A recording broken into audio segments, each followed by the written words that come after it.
SS Eduzone আজকে আমরা শিখব ওয়ার্ডের লোগো এবং তার জন্য অলরেডি আমি ওয়ার্ডটা খুলে রেখেছি এবং এই ওয়ার্ডে তোমাদের আজকে দেখাবো কি করে লোগো তৈরি করা যায়। প্রিভিয়াস আমরা পেন্টে কিন্তু নানা ধরনের লোগো দেখিয়েছি। আজকে আমরা শেখাবো ওয়ার্ডে কি করে লোগো তৈরি করতে হয়। তো চলো আর সময় নষ্ট করব না, ডিরেক্ট চলে যাচ্ছি ওয়ার্ডে কিভাবে লোগো করব।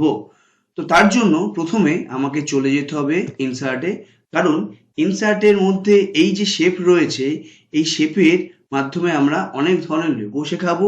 তার মধ্যে আজকে আমরা যে লোগোটা শেখাবো সেটা খুব সিম্পলের মধ্যে হবে এবং পরবর্তী ক্ষেত্রে পেন্টের মতো আমরা ওয়ার্ডেও নানা ধরনের লোগো শেখাতে শুরু করব। তো যাই হোক, আমরা এখন ইনসার্টে আছি, ইনসার্টের মধ্যে শেপে রয়েছি। শেপের মধ্যে আমরা ফার্স্ট যে অপশনটা নেব সেটা হচ্ছে আমাদের এই অপশনটা, যেটাকে বলে হলো। ওকে, সো নিলাম, নেওয়ার পরে এখানে একটা প্লাস সিম্বল দেখা যাচ্ছে। তার মানে এই প্লাস সিম্বলটা যেখানে আছে সেখান থেকে আমি যখনই টেনে সিলেক্ট করব তো সো আমার এই অপশনটা এরকম গোল হয়ে যাবে, ঠিক আছে। এবং যখনই আমার এটা গোল হয়ে গেল সঙ্গে সঙ্গে কিন্তু আমার তার সাথে সাথে শেপ ফরম্যাট এই ট্যাবটাও কিন্তু চলে এলো। যদি আমি বাইরে ক্লিক করি আমার পাশে কিন্তু শেপ ফরম্যাট যেটা আমার উপরের দিকে ছিল সেই ট্যাবটা ডিসেবল হয়ে যাবে। আবার যখন আমি এর মধ্যে ক্লিক করব ডবল ক্লিক, তখন কিন্তু ঠিক হেল্পের পাশে শেপ ফরম্যাট এই ট্যাবটা চলে আসবে। তার মানে শেপ ফরম্যাটের মাধ্যমে কি বোঝাচ্ছে যে এই যে ফরম্যাটটা আমরা নিলাম তার এডিট এখান থেকে আমরা করতে পারবো। যে কোনো কিছু আমরা করতে পারি, যেটা আমার এইখানে অপশনস দেখাচ্ছে। তো প্রথমে আমি যেটা করব সবার আগে এটাকে একটুখানি ছোট করে নিই, টেনে ছোট করে নিলাম। ওকে, এরপরে আমাকে কি করতে হবে যে এর কালারটা আমি চেঞ্জ করতে চাইছি। তো ডবল ক্লিক করলে শেপ ফরম্যাটের মধ্যে এখানে প্রচুর কালার রয়েছে যেটা আমরা এখান থেকে নিতে পারি। এছাড়াও এখানে শেপ ফিল রয়েছে, এখান থেকেও আমি কিন্তু আমার মতো কালার সিলেক্ট করতে পারি। ক্লিয়ার? এছাড়া আমাদের এখানে গ্রেডিয়েন্ট থেকে শুরু করে টেক্সচার থেকে শুরু করে যেটা মনে হবে সেটাও কিন্তু আমি আমার মতো নিতে পারি, যেরকম টেক্সচার এখান থেকে নিতে পারি। ওকে, তো আমি আপাতত নিয়ে আসলে এখান থেকে নিচ্ছি না, আমি আপাতত ডবল ক্লিক করে এই যে এখানে যে বাই ডিফল্ট প্রচুর শেপ রয়েছে এর মধ্যে একটা শেপ আমি নিয়ে নিচ্ছি যেটা আমার পছন্দ। আমি একটা হালকা এই স্কাই কালারটাই নিলাম। ওকে, নেক্সট আমার কাজ থাকবে এই যে স্কাই কালারের যে রাউন্ডটা হচ্ছে এটা একটু সরু করা। তো এই সরু করব কি করে, এখানে অনেক কটা পয়েন্ট রয়েছে কিন্তু একটাই মাত্র ইয়েলো পয়েন্ট রয়েছে, সেটা হচ্ছে এই জায়গাটা। সো এই ইয়েলো পয়েন্ট দিয়ে আমরা মোটা বা সরু করতে পারি। সো আমি এই রেঞ্জে রেখে দিয়ে ছেড়ে দিলাম, তো আমার এটা চলে এলো। এরপরে আমি চাইছি এই যে গ্যাপটা রয়েছে এখানে আমি আমার এসএস এডুজোনের লোগোটা দিতে চাইছি। তো সেটা আমি কি করে দেবো, তার জন্য আগে এখানে সিলেক্ট করে নিলাম, এই যে আমার কার্সারটা চলে এলো যাতে আমার মিডলে ছবিটা বসে। এরপরে আমি ইনসার্টে যাব, দেন পিকচার্সে যাব, নিয়ে দিস ডিভাইস, কারণ আমার কম্পিউটারের মধ্যেই আমার এই ছবিটা রয়েছে ডেস্কটপে। সো আমি এখানে গিয়ে ডেস্কটপে চলে যাব, এই যে এখান থেকে ডেস্কটপ সিলেক্ট করার আমার যে লোগোটা রয়েছে সেটাকে আমি সিলেক্ট করে দিলাম। তো যেই সিলেক্ট করলাম সঙ্গে সঙ্গে আমার লোগোটা চলে এলো, বাট লোগোটা কিন্তু আমার এই গোল জায়গায় বসেনি এখনো। তো এটাকে সবার আগে আমাকে ঠিক করতে হবে। তো তার আগে এই যে স্কোয়ার শেপের যে আমার এসএস এডুজন লোগোটা রয়েছে সেটাকে আমি গোলে আগে কনভার্ট করি। এখানে ডবল ক্লিক করব, করার পরেই এই যে আমার শেপ ফরম্যাটে আমার এখানে পিকচার্স ফরম্যাটের মধ্যে প্রচুর ফরম্যাটস রয়েছে, তার মধ্যে এখানে একটা গোল রাউন্ড রয়েছে। তো এটাকে আমি ক্লিক করলাম, এটা আমার নিচের দিকে চলে গেছে, কোনো অসুবিধা নেই কারণ এটা বড় বলে। এবার আমি এটাকে একটুখানি টেনে ছোট করছি। তো ছোট করছি, ছোট হয়ে গেছে অলরেডি। ছোট হয়েও যাওয়ার পরেও কিন্তু এটা টানলে আমার উপরে উঠছে না, খুব একটা এক্সাক্ট জায়গায় আসছে না। কারণ কি, কারণ আমার এখানে একটা অপশনস রয়েছে যেটা হচ্ছে র্যাপ টেক্সট, অর্থাৎ এই টেক্সটটাকে আমাকে এক্সাক্ট জায়গায় নিয়ে আসতে গেলে আমাকে র্যাপ টেক্সটে যেতে হবে। র্যাপ টেক্সটে কি করে যাব, ছবির মধ্যে ক্লিক করলেই পিকচার্স ফরম্যাট থাকবে, তার মধ্যে র্যাপ টেক্সট। এখানে গিয়ে আমি ইন ফ্রন্ট অফ টেক্সট বা বিহাইন্ড দ্য টেক্সট করতে পারি। সো আমি যদি বিহাইন্ড দ্য টেক্সট করি তার মানে এই ছবিটার পিছনে এটা চলে যাবে। এবার আমি এটাকে অ্যাডজাস্টমেন্ট করতে পারি আমার মতো গোল করে, যেভাবে মনে হচ্ছে, যেভাবে আমি এটাকে দেখিয়েছি এটাকে আগে অ্যাডজাস্ট করতে হবে, এটা নিজের মতো করে অ্যাডজাস্ট করতে হবে। সো আমি এটাকে অ্যাডজাস্ট করছি, করে দিলাম।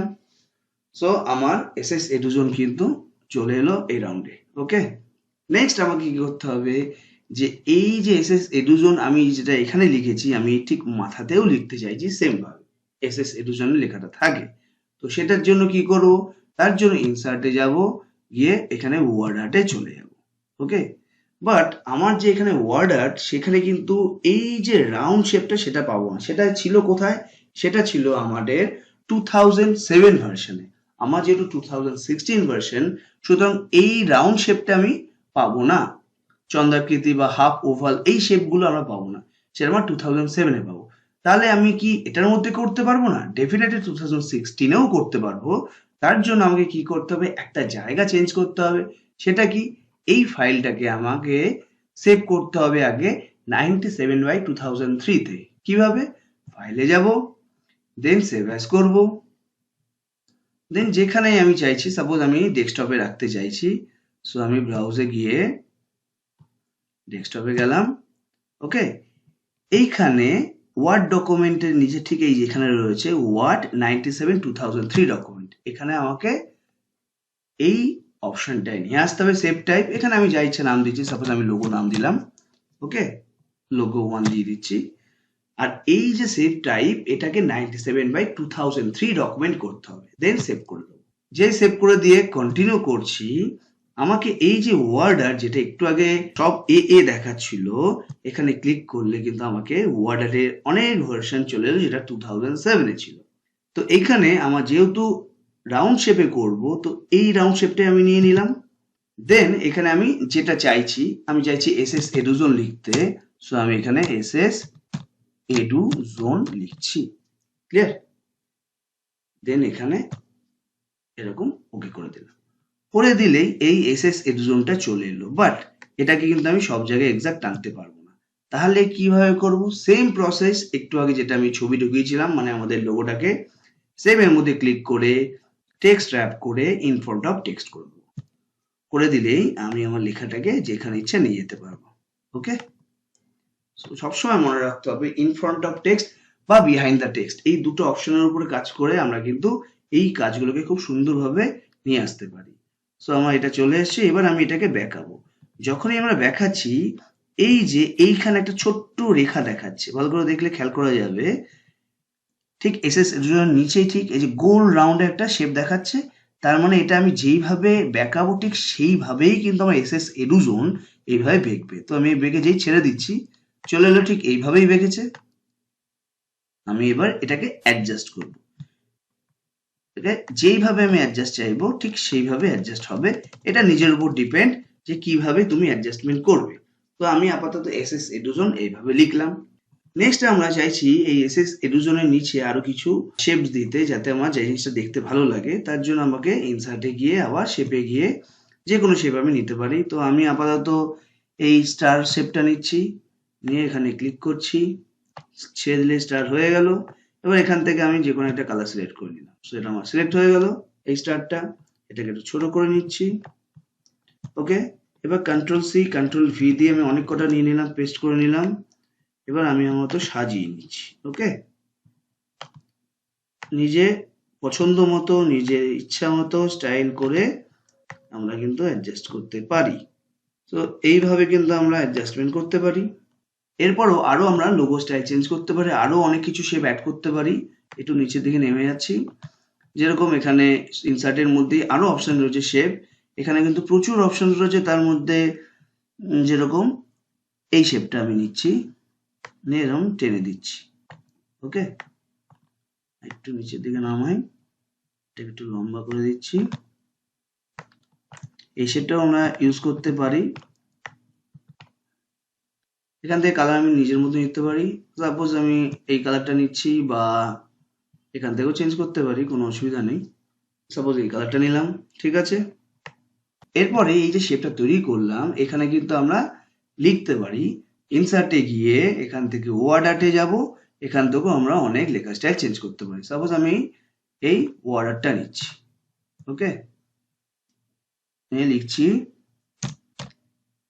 YouTube channel. ওকে, দেন ওকে করে দিচ্ছি। সো আমার এখানে ইউটিউব চ্যানেল বসে গেল। এরপর এটা যদি আমি কালার চেঞ্জ করতে চাই, এখান থেকে শেপ ফিলে গিয়ে আমি আমার মতো কালার চেঞ্জ করতেই পারি, যেটা আমার পছন্দ সেটা আমি নিয়ে নিলাম। ঠিক আছে, নিজের পছন্দ মতো আমি এখানে অ্যাডজাস্ট করে দিলাম। তো এটা কিন্তু আমার দাঁড়িয়ে গেল একটা বেসিক লোগো, যেটা কিন্তু আমরা ওয়ার্ডের মাধ্যমে তোমাদের আজকে শেখালাম। তো আজকে আমরা এই বেসিক লোগোর মাধ্যমেই শেষ করছি।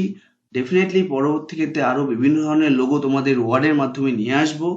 আর তোমাদের যদি মানে এই লোগো রিলেটেড প্রবলেম থাকে, যদি কোথাও বুঝতে অসুবিধা হয় বা কোনো অপশনে কাজ করতে অসুবিধা হয়, ডেফিনেটলি আমাকে জানিও, আমি তোমাদের উত্তর দেওয়ার চেষ্টা করব।